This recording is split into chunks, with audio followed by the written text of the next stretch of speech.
ఎందుకంటే మగాడు ఎక్కడికి వెళ్ళినా ఎలా ఉన్నా బతికేస్తాడు. అయినా మగాడు ఏదనుకున్నా సాధించేస్తాడు. మగవాళ్ళు గొప్పవాళ్ళే, కానీ వాళ్ళని గొప్పవాళ్ళుగా తీర్చిదిద్దింది మాత్రం ఒక ఆడది. ఆడవాళ్ళు చిరునవ్వు వెనక దాచిన కన్నీటి మహాసముద్రం విలువ ఇప్పుడు నీకు చూపిస్తాను, చూడు.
పదములతో అరవే నువ్వు అరజడి నువ్వు సమయం చూడని సమరం నువ్వు వేల స్వప్నాల ఈ లోకం నీడల్లే నీ వెంటే నడిచేలా నువ్వు దారైపోయావే సమస్తం నీ సొంతం గుప్పిట్లో నింగి నేల నువ్వు దాచేసించావే ఎత్తుకు ఎదిగి రెక్కల ఛాయ విశ్వం పరిచావే కానీ పాదం భూమికి అంచుల వంచి సకలం అయ్యావే ఓ అమ్మా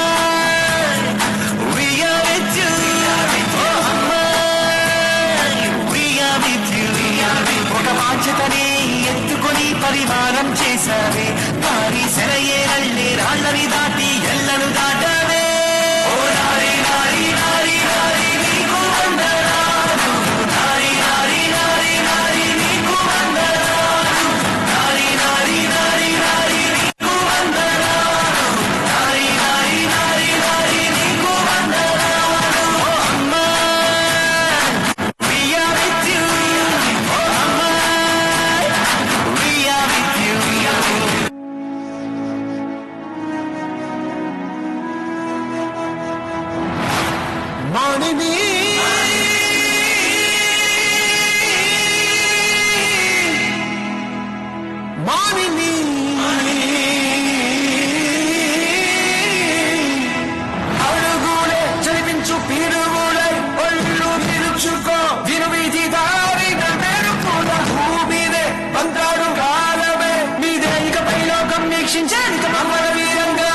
ధారయ్యని భారతీయాలని ఉన్న కాదన్న వాళ్ళ నోళ్ళ మోయించాలి కవితకి బాటది జారే జారే ధారే కంట మాని స్వేదం అయ్యే నీట అవ్వాలంటే ఊరుకోక శక్తి నీరని సాటి న్యాయముక్తి బది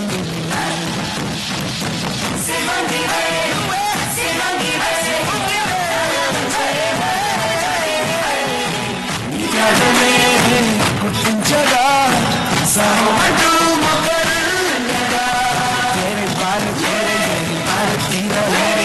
కాదన్న వాళ్ళ నొల్ల మోయించాలి కవితకి బాటది జారే జారే ధారే కంట మాని స్వేదం అయ్యే నీట అవ్వాలంటే ఊరుకోక శక్తి నీరని సాటి భయముక్తి బదులు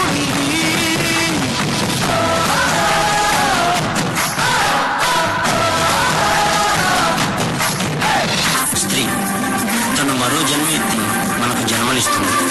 పిల్లల కోసం తన కన్న కళల్ని భవిష్యత్తుని త్యాగం చేస్తుంది. ప్రతి మగాడి విజయం వెనుక ఒక ఆడది ఉంటుంది అంటారు. వెనకలేదు, వెనకబడే ఉంది. మనం కింద పడితే అమ్మా అంటాం. అలాంటి స్త్రీని పడేస్తూనే ఉన్నాం, అగాధాల్లోకి పడేస్తూనే ఉన్నాం. ప్రపంచం ఎన్ని సంఖ్యలు వేసినా తన ప్రపంచంలో తాను స్వేచ్ఛగా ఎగిరే పక్షే స్త్రీ. దయచేసి పంజరంలో బంధించకండి. అవును, మగవాళ్ళు గొప్పవాళ్ళే, కానీ స్త్రీని గౌరవించడంలోనే ఆ గొప్పతనం ఉంటుంది. Please respect